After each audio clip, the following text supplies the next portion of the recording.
उत्तर प्रदेश चुनाव के संबंध में आज सबसे पहली बात तो यह है कि होली की सभी को बधाई।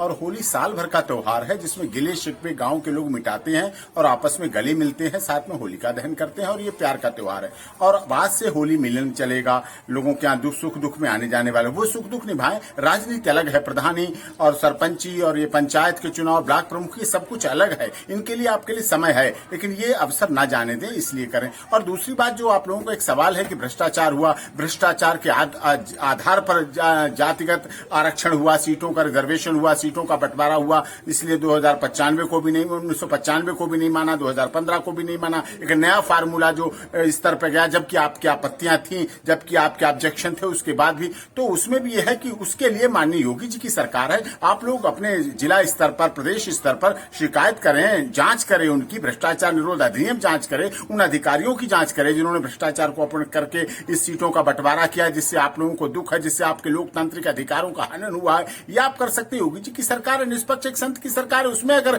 न्याय नहीं मिल पाएगा आप लोगों को तो कहां न्याय मिलेगा। दूसरी बात यह है। तीसरी बात, ये सब जो भ्रांतियां हैं, जो आपकी ऑब्जेक्शन जो हैं और जो चीजें लगी हुई थी, आपत्तियां लगी हुई थी, उनका निपटारा नहीं हो पा रहा, तो उसमें आरटीआई लगेगी। आरटीआई के आधार पर आपने जिला स्तर पर भी भेजी है, आपने प्रदेश स्तर पर भेजी है, आपने पंचायत राज को भी भेजी है, आपने मुख्यमंत्री जी के यहाँ भी भेजी है इस आधार पर कि चुनाव इस तरह से होना चाहिए। उसकी भी जांच के लिए और उसकी आरटीआई के लिए, आरटीआई में उन्हें जवाब देना पड़ेगा। और आरटीआई में अगर जवाब नहीं दिया तो वो भी चैलेंजेबल है। फिर प्रधान के चुनाव का क्या होगा, फिर प्रधान के द्वारा ब्लॉक प्रमुख के चुनाव का क्या होगा, फिर वो स्थिति जो है बहुत ही विसंगतियां फैल जाएंगी। इसलिए इस सब में पहले ही उत्तर प्रदेश सरकार को और माननीय इलाहाबाद उच्च न्यायालय तथा माननीय सर्वोच्च न्यायालय को इसमें शीघ्र सुनवाई करके ऐसी स्थिति बना देनी चाहिए जिससे ऑब्जेक्शन वाला मामला पूरी तरह से क्लियर हो सके और जिसके आधार पर मतलब सबकी सहमति आवश्यक है। अगर ग्राम प्रधान के चुनाव में, पंचायत के चुनाव में हम सहमति नहीं बना पाए,